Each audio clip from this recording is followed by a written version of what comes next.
Divide 385 by 2 in long division method.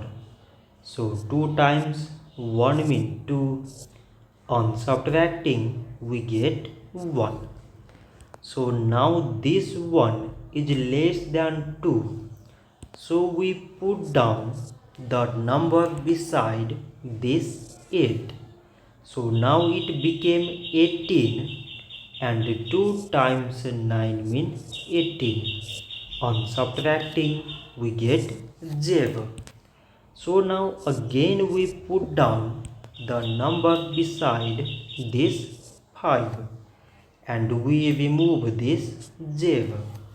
So 2 times 2 means 4. On subtracting we get 1. So now this 1 is less than 2 and there is no other number beside. So we put here decimal so that we take 0. So now it is 10 and 2 times 5 means 10. On subtracting we get 0. So 385 divided by 2 is 192 decimal 5.